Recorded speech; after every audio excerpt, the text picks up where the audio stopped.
तो हे बच्चों, आज हम बात करने वाले हैं बैक्टीरियोफेज और उसकी लाइफ साइकिल के बारे में। इस वीडियो को देखने के बाद आपको बैक्टीरियोफेज के बारे में और कहीं नहीं जाना पड़ेगा, बस इस वीडियो को एंड तक देखना। तो बैक्टीरियोफेज वो स्पेशल वायरस होते हैं जो सिर्फ बैक्टीरिया के अंदर ही रेप्लिकेशन करते हैं। ठीक है, बैक्टीरिया सेल के अंदर ही रेप्लिकेशन करते हैं। ये धरती में पाए जाने वाले बहुत हाई अमाउंट की एंटिटीज़ हैं। जहाँ जहाँ बैक्टीरिया पाए जाते हैं वहाँ वहाँ बैक्टीरियोफेज भी पाए जाते हैं। आपको ये समझना होगा। तो यही है बैक्टीरियोफेज के बारे में। बात करते हैं बैक्टीरियोफेज के पार्ट्स के बारे में।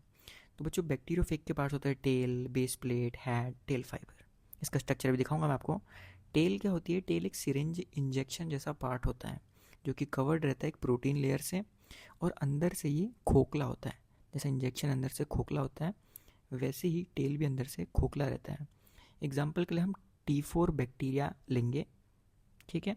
और जो इसकी सिरिंज होती है वो कॉन्ट्रेक्टाइल होती है, यानी कि लचीली होती है, तो इसलिए इसे मॉलिक्यूलर सिरिंज भी कहते हैं।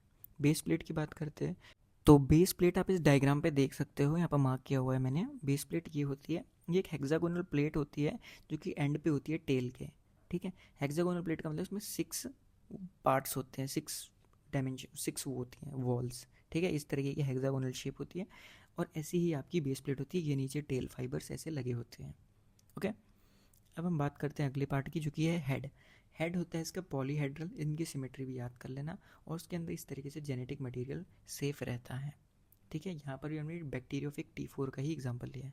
बात करते हैं टेल फाइबर्स की।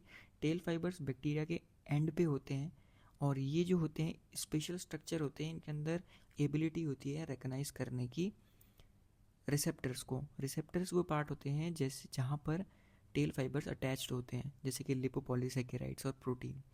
सो यही मेन फंक्शन रहता है टेल फाइबर्स का। तो ये क्या करते हैं भाई? अटैचमेंट का काम करते हैं वायरस का बैक्टीरिया के अंदर, ठीक है, होस्ट के अंदर या बैक्टीरिया के अंदर। अब बात करते हैं लाइफ साइकिल की। लाइफ साइकिल मेरे भाई दो टाइप की होती है, एक होती है लाइटिक साइकिल, एक होती है लाइसोजेनिक साइकिल।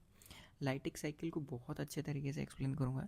लाइटिक साइकिल वो साइकिल होती है जहाँ पर कोई भी वायरस जब बैक्टीरिया के अंदर एंटर करता है, अपनी कॉपीज़ बनाता है और उसको हाईजैक वगैरह करता है, पर जो एंड में वो क्या करता है, उस होस्ट की डेथ कर लेता है, उस होस्ट को फिनिश कर देता है, यानी फाड़ देता है और उसके बाद निकल जाता है, ठीक है। तो इसमें लाइटिक साइकिल में जो बैक्टीरिया होता है, होस्ट होता है, उसकी डेथ हो जाती है और नए वायरस निकल जाते हैं। इसकी जो प्रोसेस होती है, अब उसकी बात करते हैं। एड्जॉर्प्शन। भाई एड्जॉर्प्शन वो प्रोसेस होती है जहाँ पर टेल फाइबर बाइंड करता है स्पेसिफिक सरफेस पे जहाँ पर रिसेप्टर्स होते हैं। और ये जो बाइंडिंग होती है ये पहले तो रिवर्सिबल बाइंडिंग होती है। जब स्टार्टिंग में वायरस बैक्टीरिया में अटैच होता है तो उसके अंदर ये एबिलिटी होती है कि वो रिमूव हो सकता है। फिर उसके बाद जब ये बाइंडिंग कंटिन्यू रहती है कुछ टाइम के लिए तो ये इरिवर्सिबल बाइंडिंग बन जाती है, यानी कि जो बैक्टीरिया होता है वो अब वायरस से सेपरेट नहीं हो सकता, या वायरस बैक्टीरिया से अब सेपरेट नहीं हो सकता। फिर बात करते हैं पेनिट्रेशन की। तो पेनिट्रेशन वो प्रोसेस होती है जहाँ पर न्यूक्लिक एसिड को होस्ट के साइटोप्लाज्म में डाल दिया जाता है। साइटोप्लाज्म एक फ्लूइड पार्ट होता है किसी भी बैक्टीरिया के अंदर का या किसी भी ऑर्गेनिज्म के अंदर का। और जो प्रोटीन कोट होता है, यानी कि आउटर जो पार्ट होता है बैक्टीरिया वायरस का, वो बैक्टीरिया के बाहर ही रह जाता है, बस जेनेटिक मटेरियल उसके अंदर जाता है। इसको हर्शीज चेज एक्सपेरिमेंट ने प्रूव किया था, ठीक है। और जो फेग होता है, यानी कि जो वायरस होता है, वो कंट्रोल ले लेता है होस्ट के सेल का। अब बात करते हैं बायोसिंथेसिस। बायोसिंथेसिस वो प्रोसेस होती है जहाँ पर होस्ट के डीएनए को हाईजैक कर लिया जाता है, उसकी मशीनरी को, और मैसेंजर आरएनए वायरल प्रोटीन बनाया जाता है, ठीक है। और जब वो हाईजैक कर लेता है तो उसके बाद मल्टीपल कॉपीज़ भी बनाई जा सकती हैं वायरस की, ठीक है। और इस प्रोसेस के द्वारा क्या होता है बच्चों? अर्ली और लेट प्रोटीन का फॉर्मेशन होता है। अर्ली प्रोटीन वो होता है जो कि रेप्लिकेशन में हेल्प करता है, और लेट प्रोटीन वो होता है जो कि स्ट्रक्चरल कंपोनेंट्स बनाता है। जैसे कि आपका हेड हो गया, टेल हो गया, बेस प्लेट हो गया, ये सभी लेट प्रोटीन बनाएंगे। अर्ली प्रोटीन आपका रेप्लिकेशन में मदद करेगा। अब बात करते हैं मैच्योरेशन और असेंबली की। मैच्योरेशन वो प्रोसेस होती है जहाँ पर जितने भी न्यूली सिंथेसाइज हेड होते हैं, टेल होते हैं, बेस प्लेट होते हैं, वो आपस में कंबाइन हो जाते हैं। कंबाइन होते हैं और एक दोबारा से वही वायरस का स्ट्रक्चर बनाते हैं जिसने अपना जेनेटिक मटेरियल डाला होता है, किसी बैक्टीरिया के अंदर, और एक बार में लगभग एक सेल से 200 से 300 नए वायरस का फॉर्मेशन होता है। फिर आती है रिलीज़ वो प्रोसेस है जहाँ पर सेल वॉल को बर्स्ट करा जाता है बैक्टीरिया की और नए वायरस निकलना शुरू करते हैं। इस प्रोसेस में एंडोलाइसिस या होलिन ये एंजाइम होते हैं जो कि ब्रेक करने का काम करते हैं उसकी वॉल को, बैक्टीरिया की। कौन कौन से? एंडोलाइसिस और होलिन। इस स्ट्रक्चर में आप देख सकते हो, अटैचमेंट में क्या हुआ, बैक्टीरिया आया, अटैच हुआ सेल से, अपने जेनेटिक मटेरियल ट्रांसफ़र करा और अपना प्रोटीन का लेयर बाहर ही छोड़ दिया। उसके बाद अंदर हुआ रेप्लिकेशन, नई नई कॉपीज़ बने। फिर उसके बाद हुई असेंबली के बाद जितने भी वायरस थे वो वॉल को तोड़ के एंडोलाइसिन और होलिन्स एंजाइम के थ्रू बाहर निकल गए, और यही वायरस आगे जाके इसी अटैचमेंट की प्रोसेस को स्टार्ट करेंगे। लाइसोजेनिक साइकिल वो साइकिल होती है जहाँ पर जो जेनेटिक मटेरियल होता है, यानी कि वायरस जब अपना जेनेटिक मटेरियल किसी बैक्टीरिया के अंदर डालता है, वहाँ अपनी कॉपीज़ बनाता है और वायरस बनाता है। बट यहाँ पर क्या होता है, लाइटिक साइकिल की तरह वो सेल वॉल को बर्स्ट करके बाहर नहीं निकलता, यानी बैक्टीरिया की डेथ नहीं होती है। ठीक है, ये सेल डिवीजन के थ्रू ही अपनी ग्रोथ करते रहते हैं। पर इसमें एक कंडीशन ऐसी भी आती है कि लाइसोजेनिक साइकिल लाइटिक साइकिल को फॉलो करने लगती है, वो मैं आपको आगे बताऊँगा। ठीक है, बात करें इंटीग्रेशन की। इंटीग्रेशन में क्या होता है, टेम्परेट फेक डीएनए होता है, वो होस्ट के क्रोमोसोम में एक स्पेशल साइट पे बाइंड होता है। स्पेशल साइट पे जहाँ पर बाइंड होता है उसे प्रोफेक कहा जाता है।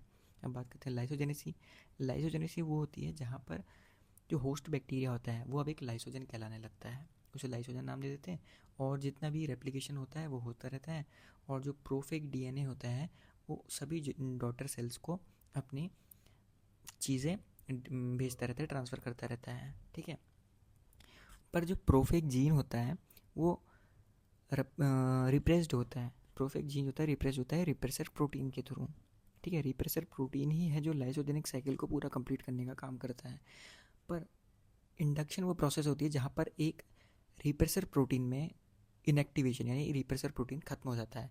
रिप्रेसर प्रोटीन खत्म हो सकता है यूवी रेडिएशन से, केमिकल से इनएक्टिवेट हो सकता है, और जब एक रिप्रेसर प्रोटीन ख़त्म हो जाता है तो जो प्रोसेस होती है, ठीक है, सेल डिवीज़न का प्रोसेस ना होके जो लाइसोजेनिक साइकिल होती है वो लाइटिक साइकिल की तरह बिहेव करती है और सेल को बर्स्ट कर देती है। जैसे देखो, लाइसोजेनिक साइकिल में डिवीज़न होता है, सेल डिवीज़न, इस तरीके से सेल डिवाइड होते रहती है। बट अगर किसी तरीके से रिप्रेसर प्रोटीन ख़त्म हो जाता है तो ये लाइटिक साइकिल की तरह ही ये सेल डिवाइड ना होके बर्स्ट होकर सारे वायरसेस को बाहर निकाल देती हैं और वायरस की डेथ हो जाती है। ठीक है, अब हम बात करते हैं ट्रांसडक्शन की। ट्रांसडक्शन वो प्रोसेस होती है जहाँ पर हॉरिजेंटल जीन ट्रांसफ़र होता है, यानी कि एक जो बैक्टीरिया होता है उसके एक जीन्स का टुकड़ा वायरस अपने अंदर बाइंड कर लेता है, यानी वायरस ने एक बैक्टीरिया के जीन को अपने जीन में मिला लिया, अपने अंदर मिला लिया, और उसके बाद वो ग्रो हो गया। तो इस कंडीशन में क्या होगा, इससे म्यूटेशन हो जाता है। म्यूटेशन यानी जेनेटिक चेंज आ जाते हैं वायरस के अंदर, और बहुत बार ये जेनेटिक चेंज अच्छे हो जाते हैं जिससे कि वायरस में एंटीबायोटिक रेजिस्टेंट जैसी कंडीशन पैदा हो जाती है। ठीक है, यानी कि वो जो वायरस होगा वो अब नहीं मरेगा एंटीबायोटिक से भी। अब जो ट्रांजैक्शन होता है वो दो टाइप का होता है, जनरल ट्रांजैक्शन और स्पेशलाइज्ड ट्रांजैक्शन। जनरल ट्रांजैक्शन में बैक्टीरिया का कोई भी पार्ट वायरस के साथ बाइंड हो जाता है, और स्पेशलाइज्ड ट्रांजैक्शन में सिर्फ एक स्पेशल पार्ट या एक स्पेशल एरिया ही वायरस के साथ बाइंड होता है। तो ये हो गया जनरलाइज और specialised transaction.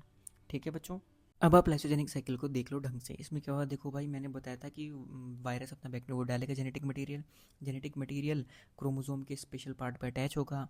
Normal cell division bacteria करता रहता है तो सेल डिवीजन होगा, वही मॉडिफाइड क्रोमोसोम आगे जाके डिवाइड हो गया। पर अगर किसी तरीके से रिप्रेसर प्रोटीन में अफेक्ट हो गया तो ये मॉडिफाइड जो क्रोमोसोम होगा ये ग्रो होकर वायरस बन जाएगा और फट के बाहर आ जाएंगे सारे वायरसेस। तो इतना ही है लाइटिक और लाइसोजेनिक साइकिल में। वीडियो पसंद आई चैनल को सब्सक्राइब कर लेना। वीडियो शॉर्ट में इसलिए बनाता हूँ, तेज़ इसलिए पढ़ा रहा हूँ ताकि कम टाइम में सीख सको। Thank you.